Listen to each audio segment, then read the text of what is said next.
आ रहे हैं हम श्वसन पे। मनुष्यों में वायु शरीर के अंदर नासा द्वार को नॉस्ट्रिल्स कहा जाता है। नॉस्ट्रिल्स, नाक के छेद द्वारा जाता है। नासा द्वार द्वारा जाने वाली वायु मार्ग में उपस्थित महीन बालों द्वारा निस्पंदित छान जाती है। छन्ना, ठीक है, निस्पंदन है छन्ना, फिल्ट्रेशन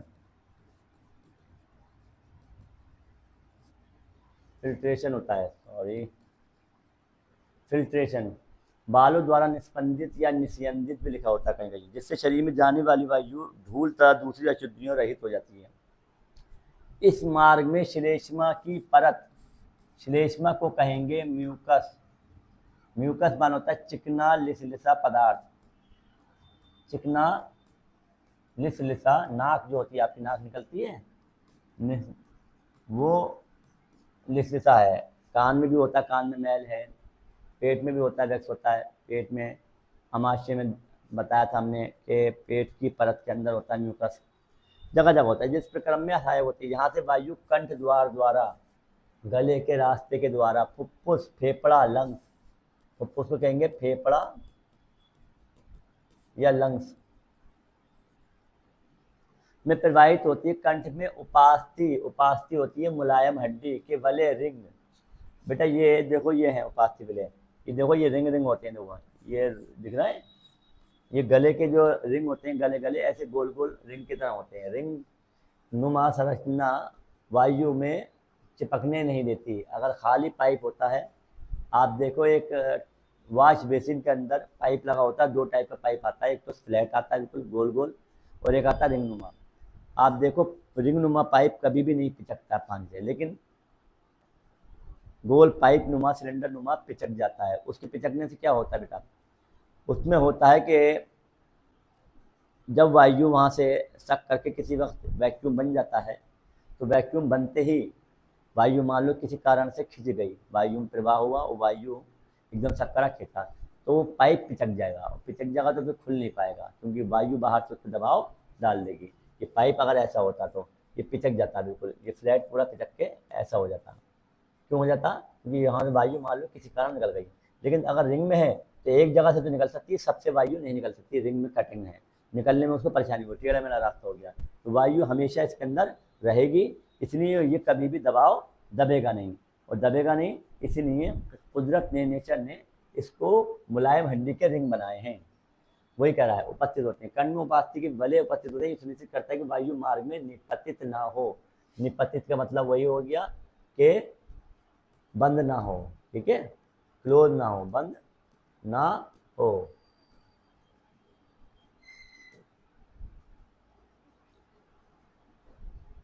थोड़ा सा चित्र पढ़ते हैं। मुख गुहा है, गिरसनी, खाने की नाल आ गई, कंठ आ गया, जो आवास का होता है, उससे नीचे दो नली जुड़ गई, ये पाइप आया, गिरसनी, निगलने वाली, निगल कहते हैं गिरसनी को। एक श्वास नली अलग जाएगी फेफड़ों में, ठीक है। खाने की नाल हमने पढ़ ली थी, गिरसनी के बाद दो नालें आई थी, एक फेफड़े में जाएगी और एक कहाँ गई थी, पेट में, अमाशय में, वो थी ओएसोफेगस, याद होगा, ओएसोफेगस भोजन की नली। और ये कौन सी है, श्वास नली है, कौन सी है, ये फुफ्फुस फेफड़ा है, ये यहाँ पर पसलियाँ हैं, पसलियों के अंदर फटा होता है फेफड़ा। ये इसके अंदर मेन ब्रांच आ गई और श्वसनी आ गई। श्वसनी उससे मोटी वाली लाइन है ये वाली, श्वसनी का इससे बारीक बारीक हो गई ये वाली, और ये जाकर छोटे छोटे बैलून टाइप स्ट्रक्चर मिलती हैं, इसे बोलते हैं कूपिका या एल्वियोली। एल्वियोली होती हैं कूपिका, सैक थैली होती हैं, काहे की, इसमें वायु भरी होती है, इसमें हमेशा वायु भरी होती है। इससे ही जुड़ी होती है नसें, ब्लड की नसें तीन टाइप की होती हैं, शिराएँ, धमनी शिरा और केशिकाएँ, पढ़ाएंगे भी। मानव श्वसन तरफ, फुफ्फुस के अंदर मार्ग छोटी छोटी नलिकाओं में टूट जाता है, जो अंत में गुब्बारे जैसी रचना में अंतकृत हो जाता है, मिल जाता है, एग्जामिनेशन हो जाता है, एक हो जाता है, जैसे कूपिका कहते हैं। उपलब्ध कूपिका एक सतह बना देती है, बड़ा सा एरिया बनाती है, जिससे गैसों का अदला बदली हो सके, विनिमय हो सके। कूपिकाओं की भित्ति में, दीवार में रुधिर वाहिकाओं का विस्तीर्ण जाल होता है। विस्तीर्ण माने बारीक, बड़ा फैला हुआ, बारीक बारीक, छोटा छोटा और बहुत बड़ा फैला। विस्तीर्ण मतलब फैलाव। जैसा हम प्रारंभिक वर्षों में देख चुके हैं, जब हम श्वास अंदर लेते हैं हमारी पसलियाँ ऊपर उठती हैं और हमारा डायफ्राम चपटा हो जाता है। बेटा ऊपर सांस लेंगे तो ये फैल जाएगा एरिया, ये आप ये सांस लिए तो ये जगह फैल जाती है, डायफ्राम नीचे जाता है, ये इधर जाता है, ये पूरा यूं हो जाते हैं, फैल जाते हैं। अब जब एरिया बढ़ जाता है, वॉल्यूम बढ़ जाता है, तो वॉल्यूम को कवर करने के लिए हम जानते हैं कि हवा का दबाव जो होता है ज़्यादा से कम क्यों होता है।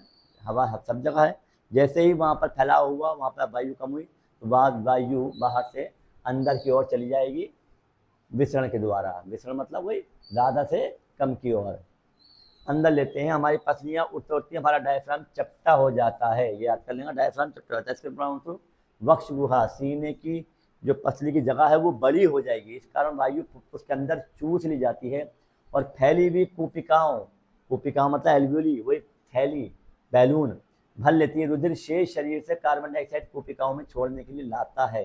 कुपिका रुधिर वाहिका को रुधिर कुपिका वायु से ऑक्सीजन लेकर शरीर की सभी कोशिकाओं तक पहुँचाता है। अब रुधिर की नसें कुपिका एल्वियोली में चिपकी हुई हैं, वहाँ से वो ऑक्सीजन लेगा और वहाँ से क्या करेगा, ऑक्सीजन लेकर शरीर की सभी कोशिकाओं तक पहुँचाएगा।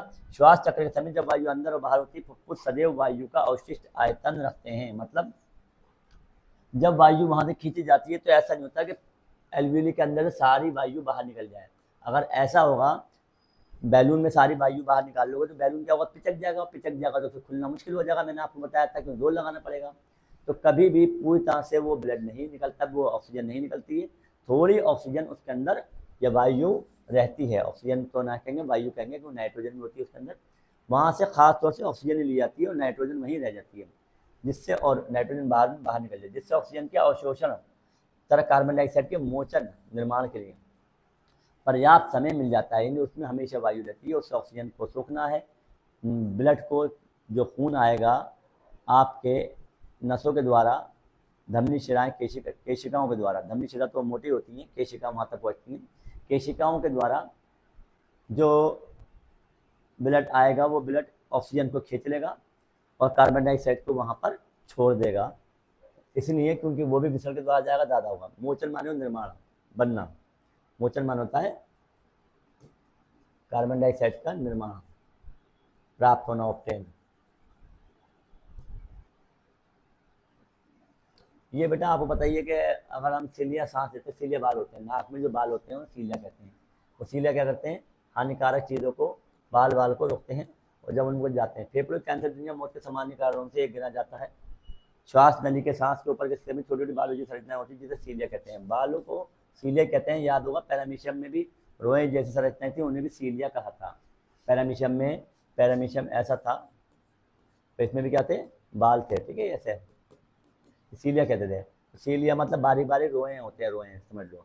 वक्त अंदर ले जाने वाली वायु से रोगाणु, धूल और अन्य हानिकारक कणों को हटाने में मदद करता है। धूम्रपान करने से बालों जैसी संरचनाएं नष्ट हो जाती हैं।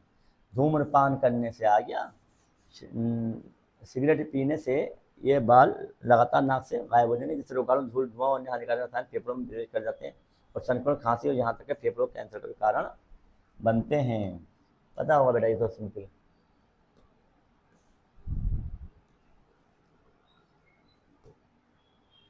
जैसे जैसे जंतु के शरीर का आकार बढ़ता है, अकेला विसरण दाब शरीर के सभी अंगों में ऑक्सीजन, विसरण दाब शरीर के सभी अंगों में ऑक्सीजन पहुंचा देगा क्या, नहीं, अपर्याप्त होगा, ना काफ़ी होगा। अपर्याप्त मतलब ना काफ़ी, नॉट इनफ, नॉट इनफ, ना काफ़ी होगा। इसकी दक्षता कम हो जाएगी, काम करने की पावर, एफिशिएंसी, दक्षता को एफिशिएंसी कहते हैं, या काम करने की पावर कम हो जाएगी। उसकी वायु में शोषण वर्णक ऑक्सीजन लेकर, शोषण वर्णक, वर्णक माने कलर होता है, और शोषण का वर्णक कौन सा है, हीमोग्लोबिन है। क्या है, हीमोग्लोबिन, हाँ ये आ गया। शोषण वर्णक हीमोग्लोबिन है, ये रेड कलर का होता है, ठीक है।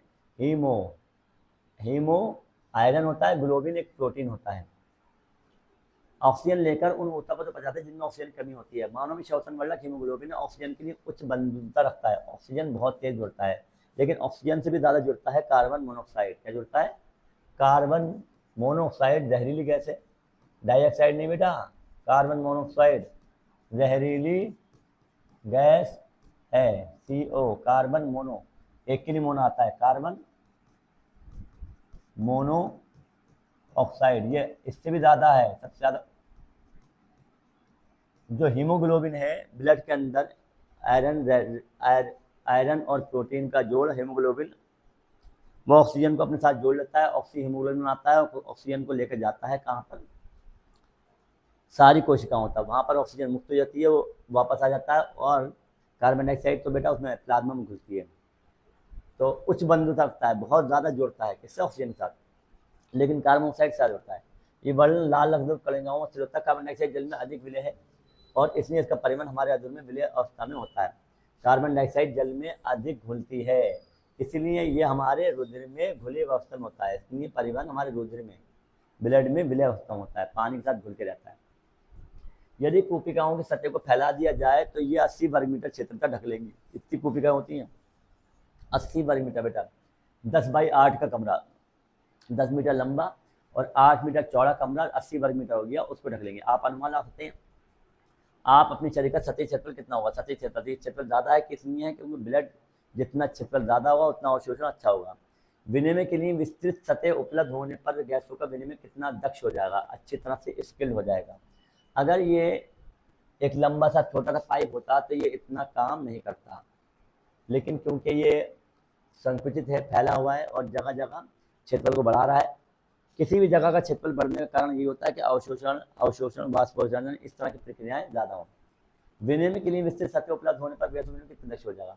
हमारे शरीर में विसरण द्वारा ऑक्सीजन गति करती है, तो हमारे खुद में ऑक्सीजन के अणु को पैर के अंगूठे तक पहुंचने में अनुमानतः 3 वर्ष का समय लगेगा, अगर विसरण द्वारा होता है। क्या होता है, लेकिन विसरण द्वारा नहीं होता, ये किसके द्वारा होता है, ब्लड के द्वारा होता है, वर्ण के द्वारा होता है, ब्लड लेके जाता है इनको। अगर ऐसे विसरण के द्वारा होता तो ऑक्सीजन का एक अणु पैर के अंगूठे तक पहुंचने में 3 साल लग जाता है। प्रेजेंट नहीं, हमारे पास हीमोग्लोबिन है, हीमोग्लोबिन ही वो काम है जो काम आसानी से कर रहा है, अगर ये नहीं होता तो होता।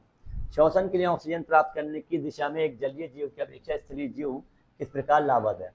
श्वसन के लिए ऑक्सीजन प्राप्त करने की दिशा में जलीय जीव की अपेक्षा स्थलीय जीव में फेफड़े पाए जाते हैं, फुफ्फुस पाए जाते हैं, और फुफ्फुस में परिवहन के लिए सिस्टम है धमनी शिराओं का।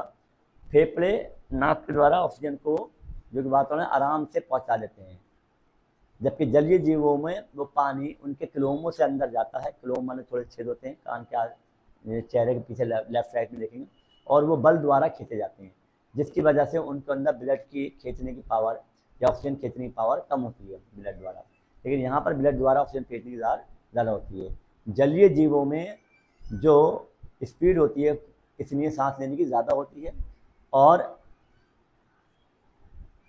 स्थलीय जीव में स्पीड कम होती है, सांस लेने की दर कम होती है, क्योंकि उसका कम दर में काम हो जाता है, तो हम फायदेमंद में। ग्लूकोज के ऑक्सीकरण से भिन्न जीवों को ऊर्जा प्राप्त करने विभिन्न पथ क्या है। 3 पथ हैं, आपको बताई दिया। एक तो होता है ग्लूकोज के ऑक्सीजन की उपस्थिति में ऑक्सी हीमोग्लोबिन, वो ऑक्सी शोषण, ऑक्सीजन के द्वारा शोषण होगा, ऑक्सीजन से जुड़कर कार्बन डाइऑक्साइड बनेगा। और एक होगा कि किसी के सेल के अंदर ऊर्जा का पथ कम हो जाना। क्या होता है, जब हम बहुत ज़्यादा हार्ड वर्क करते हैं तो हमारा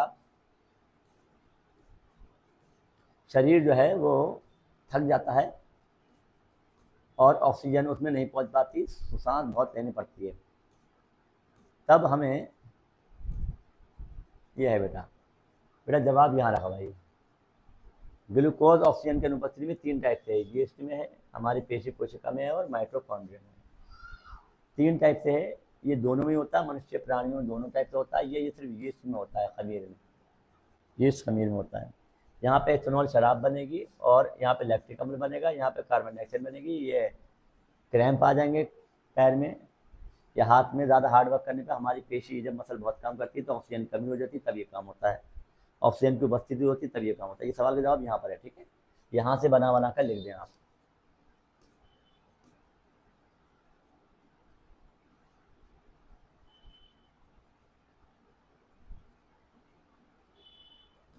मनुष्यों में ऑक्सीजन तरह कार्बन डाइऑक्साइड का परिवहन कैसे होता है। मनुष्यों में ऑक्सीजन तरह कार्बन डाइऑक्साइड का परिवहन, ऑक्सीजन का परिवहन तो अभी ऊपर पढ़ाया हमने कैसे होता है, वर्णक के द्वारा, हीमोग्लोबिन के द्वारा। और कार्बन डाइऑक्साइड कहाँ होता है, प्लाज्मा, ब्लड के प्लाज्मा वाले पार्ट में होता है, प्लाज्मा घुल जाता है, क्योंकि कार्बन डाइऑक्साइड जल में ऑक्सीजन के मुकाबले बहुत ज़्यादा घुलनशील है, ऑक्सीजन कम घुलती है। जल में H2O में ऑक्सीजन कम घुलती है और कार्बन डाइऑक्साइड ज़्यादा घुलती है, याद कर लें, ठीक है। ये बहुत ज़्यादा अलग होता है कार्बन डाइऑक्साइड की कई बार। गैसों को बनने के लिए मानव फुफ्फुस में अधिकतम क्षेत्रफल कैसा भी हो सकता है, कैसे उसने उसकी टेक्नोलॉजी कैसे उसने डिज़ाइन किया है अभिकल्पित। अधिकतम क्षेत्रफल को इसलिए करता है कि उसमें एल्यूविनी मिलती हैं। एल्यूविनी मतलब थैलियाँ, तो वो जो गोल गोल होती हैं वो बाहर की तरफ संरचना एल्यूविनी वो बहुत ज़्यादा होती है। इसकी वजह से क्षेत्रफल बहुत ज़्यादा फैल जाता है और क्षेत्रफल ज़्यादा हो जाता है तो गैसों का आदान प्रदान सरल हो जाता है। बेटा चलिए मानव में बहन कल पढ़ाएंगे।